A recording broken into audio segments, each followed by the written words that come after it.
El Renacimiento es el fenómeno cultural que en los inicios de la Edad Moderna retoma los principios de la antigüedad clásica, actualizándolos a través del humanismo, sin renunciar a la tradición cristiana, pero aportando una nueva valoración del mundo y del hombre. El término Renacimiento significa vuelta a la vida o volver a nacer, en contraposición a lo que de forma arrogante los teóricos del Renacimiento consideraban oscura Edad Media. Se trataba de recuperar los ideales olvidados de la antigüedad. Entre las diversas escuelas pictóricas italianas del Renacimiento, la veneciana destacó por el empleo del óleo aplicado sobre el lienzo, por el variado cromatismo, por el tratamiento matizado de la luz y por la utilización de la perspectiva aérea. Paolo Cagliari o Cagliari, conocido como Paolo Veronese, en España el Veronés, pues era natural de Verona, fue un pintor renacentista de la escuela veneciana del Cinquecento. Nació en 1528 y murió en Venecia en 1588.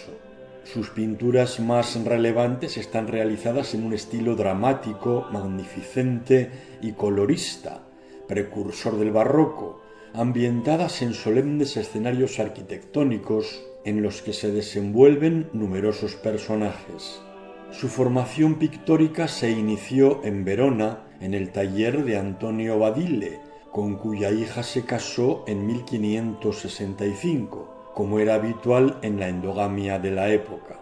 En 1544 consta que pasó a ser aprendiz de Giovanni Francesco Carotto. Entre sus primeras obras destaca el retablo de la Tentación de San Antonio, que le encargó en 1552 el cardenal Gonzaga, tío abuelo del duque de Mantua, para la catedral de la ciudad. La estancia en Mantua le sirvió para conocer los frescos de Giulio Romano. En 1553, el veronés viajó a Venecia para pintar los techos de la Sala di Consiglio dei Dieci y de la Sala dei Tre Capi del Consiglio, en el Palacio Ducal. Instalado definitivamente en Venecia, en 1555 acometió la decoración de la sacristía y de los techos de la iglesia de San Sebastián, empleando la apropiada perspectiva di sotto in su. En 1557 decoró la Biblioteca Marciana. Por esa época se le encargó pintar el banquete en casa de Simón, en el que se entretuvo varios años, pues no lo dio por finalizado hasta 1570. Compatibilizándolo con su trabajo en la iglesia de San Sebastián, hacia 1558 decoró la Villa Bárbaro en Macer, que acababa de construirse siguiendo el proyecto de Palladio. La temática de los frescos conjugó el clasicismo con el cristianismo, utilizando para las escenas forzadas perspectivas y recursos de trompe-l'œil. Esta relación con Palladio y la poderosa influencia que el arquitecto ejerció en Veronés se evidenció en las arquitecturas que ornan sus pinturas, como la grandiosa de las bodas de Caná de 1563 para el monasterio benedictino de San Giorgio Maggiore, o el banquete en la casa de Leví de 1573 para el refectorio de la Basílica de San Giovanni e Paolo. El estilo pictórico de Veronés, aparte del procedente de sus maestros directos, se relaciona sobre todo con Tiziano y Tintoretto. La presencia de numerosos personajes en actitudes teatrales, el lujo en el tratamiento de las escenas, los amplios escenarios de arquitecturas clásicas y de la época, singularmente de diseño palladiano, el uso de una rica paleta cromática, de suaves tonalidades y sugerentes brillos, son algunas de las características básicas de sus obras. Jesús con los doctores del templo es un óleo sobre lienzo de gran formato, mide 2,23 por 4,34 metros, expuesto en el Museo del Prado, que Veronés debió de pintar hacia el año 1560. El lienzo estuvo en la casa Contarini de Padua al menos desde 1648. Se ha elucubrado con que pudo ser el mismísimo Velázquez quien en su segundo viaje a Italia se hiciera con la obra con el fin de incorporarla a las colecciones reales. Lo que es seguro es que se colocó en el Salón de los Espejos del Alcázar de Madrid y que pudo ser salvado del incendio de la Nochebuena de 1734. Se colgó después en el nuevo Palacio Real, para de ahí pasar al Museo del Prado. Es el Evangelio de San Lucas el que narra el episodio del niño Jesús perdido y hallado en el templo. El niño iba creciendo y se fortalecía lleno de sabiduría y la gracia de Dios estaba con él. Los padres de Jesús solían ir cada año a Jerusalén por la fiesta de la Pascua. Cuando cumplió 12 años subieron a la fiesta según la costumbre y cuando terminó se volvieron. Pero el niño Jesús se quedó en Jerusalén sin que lo supieran sus padres. Estos, creyendo que estaba en la caravana, anduvieron el camino de un día y se pusieron a buscarlo entre los parientes y conocidos. Al no encontrarlo, se volvieron a Jerusalén buscándolo. Y sucedió que a los 3 días lo encontraron en el templo sentado en medio de los maestros, escuchándolos y haciéndoles preguntas. Todos los que le oían quedaban asombrados de su talento y de las respuestas que daba. Al verlo, se quedaron atónitos y le dijo su madre: «Hijo, ¿por qué nos has tratado así? Tu padre y yo te buscábamos angustiados». Él les contestó: «¿Por qué me buscabais? ¿No sabíais que yo debía estar en las cosas de mi padre?». Pero ellos no comprendieron lo que les dijo. Él bajó con ellos y fue a Nazaret y estaba sujeto a ellos.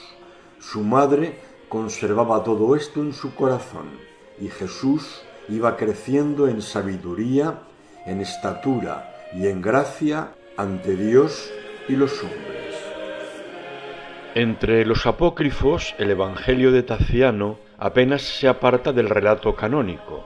El Evangelio árabe de la infancia introduce elementos no reflejados en San Lucas y relata un hipotético diálogo sobre temática teológica, filosofía, astronomía, medicina o física entre Jesús y los doctores, quedando estos impresionados por la sabiduría del divino infante.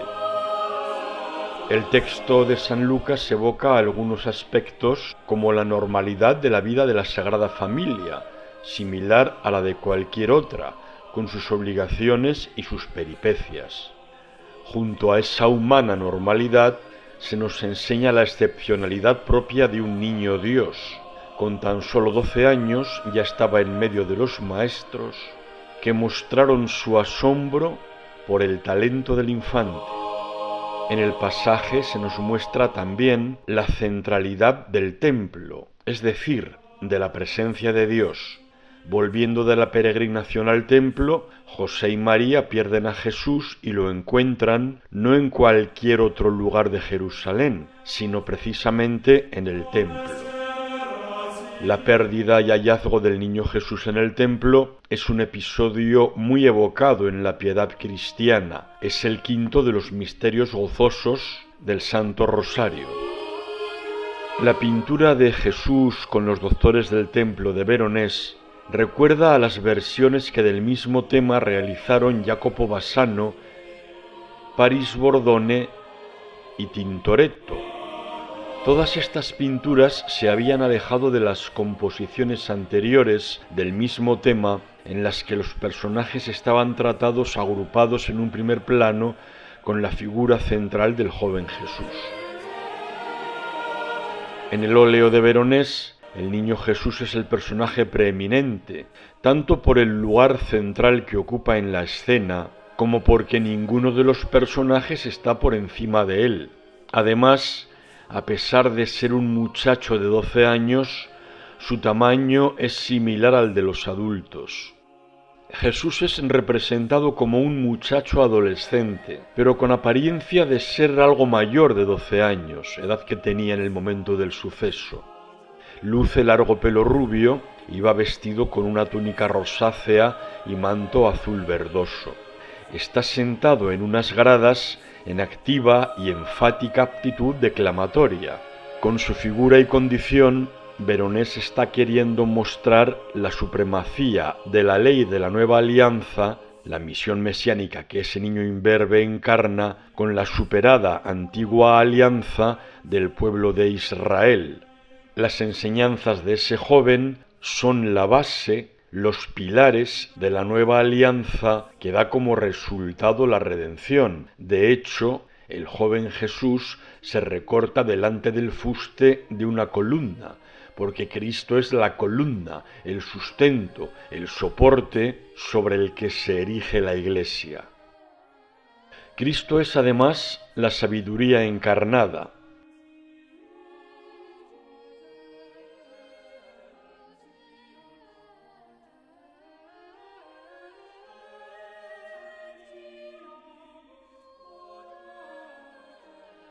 Los enfáticos gestos de las manos del niño hay quien los interpreta como un simple cómputo digital, enumerando los argumentos que está exponiendo a los sabios del templo.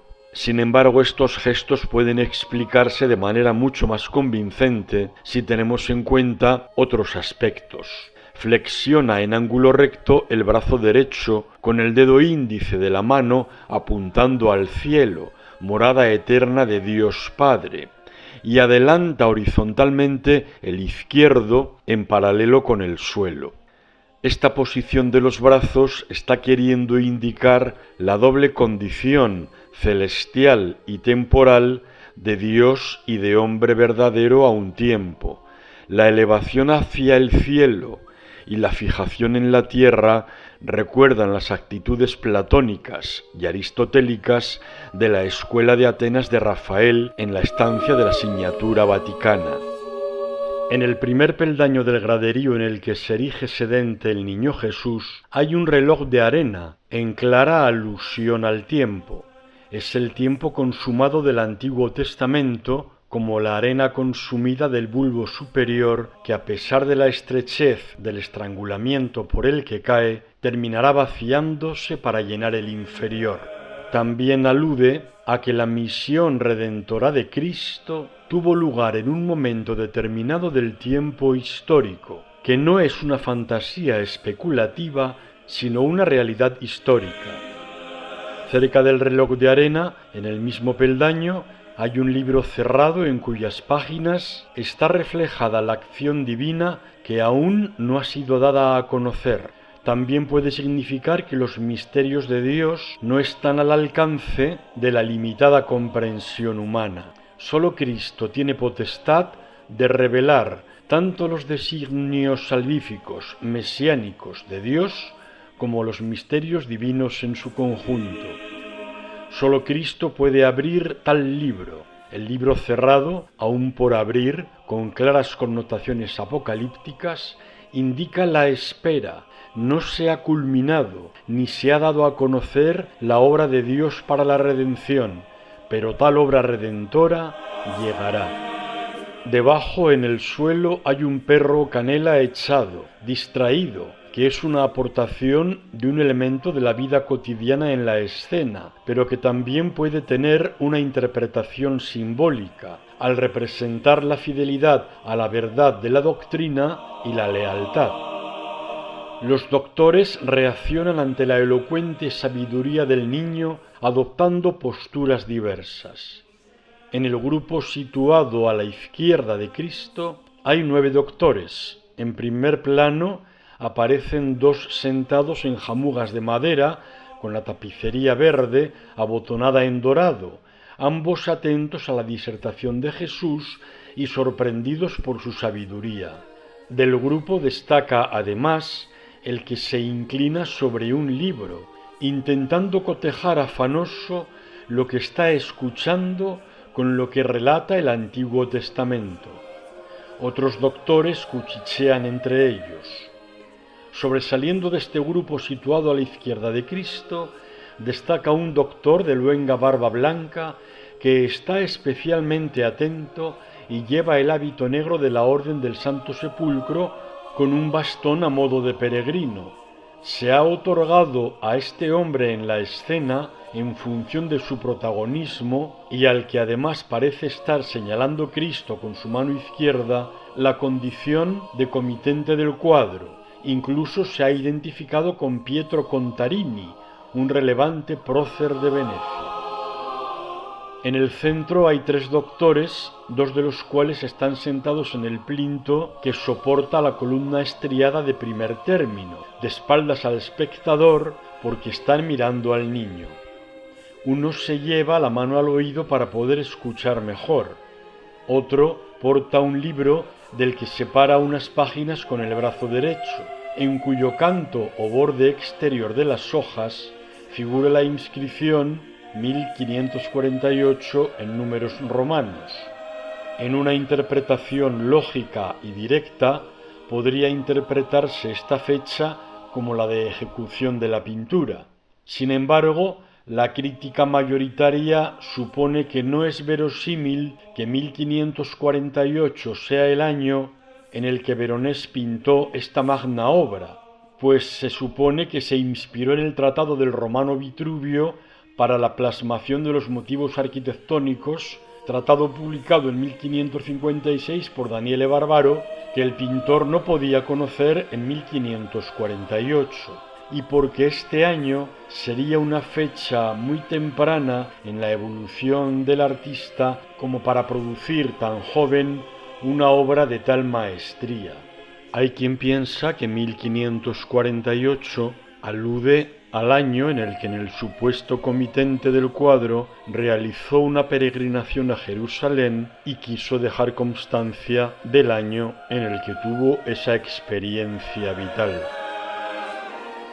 De los 5 que forman el grupo de doctores de la derecha de Cristo, el situado en el extremo, al que está mirando el niño, con túnica anaranjada, se señala a sí mismo como si estuviera ofendido por haber sido contradicho, y el que está sentado en el plinto, de espaldas a Jesús, parece querer refrenarle en su ímpetu, en forzada postura. Detrás de ellos hay otros 3 doctores. Uno mira a Cristo, otro al espectador y un tercero, junto a la columna portando un voluminoso libro, hay quien lo ha identificado como un retrato de Paolo Contarini, hermano del posible comitente. Son por tanto 17 los personajes que pueden identificarse claramente como doctores del templo y que reflejan pictóricamente lo que relata San Lucas. Todos los que le oían estaban estupefactos por su inteligencia y sus respuestas. Hay otros personajes, además de Cristo y los doctores, que tienen cabida en escena. En el extremo derecho, tras la silla que sirve de asiento al doctor de túnica verde, con capa amarilla de forro rosa, está agachado un personaje con sombrero que parece coger del suelo un odre. Más a la derecha y al fondo, un padre lleva a su hijo de la mano en actitud de caminar, abandonando la escena por la columnata. Representa a las familias judías que acudían al templo en peregrinación. Ocupando una posición preferente, pero al fondo, ya dentro del templo, al que han accedido por una puerta dintelada, coronada con frontón sobre cuyas cornisas inclinadas están recostadas 2 esculturas, aparecen María y José, acompañados de otros parientes que buscan al niño perdido. Llegan angustiados, pero terminan aliviados y sorprendidos. Entre estos personajes llama la atención, por lo inverosímil de su colocación, el joven rubio que se asoma bajo la túnica de Jesús. La arquitectura que ambienta la escena es propia de un edificio romano, con una columnata curva de orden compuesto, con columnas de fustes lisos, coronadas por arquitrabe, friso y cornisa, bajo una clásica balaustrada, con 2 columnas de fustes estriados alzadas sobre el graderío, una logia en el fondo superior bajo la que se abre la puerta clásica, con su frontón de remate que permite ver el cielo exterior y una nutrida decoración de grutescos en el frente de las gradas. No es precisamente el aspecto que tendría un templo judío. Algunos elementos arquitectónicos están tratados con un detallismo pintando las vetas de las piezas, lo que denota un preciso conocimiento del material pétreo. No en vano, Veronés fue hijo y nieto de marmolistas. En la disputa con los doctores del templo, Veronés representa este significativo episodio de la infancia de Cristo en una escena de rico colorido, de gran teatralidad y eficaz elocuencia pictórica, en la que refleja la precoz sabiduría del niño Jesús, acorde con su condición divina, a la vez que humana, y como anuncio de su obra redentora.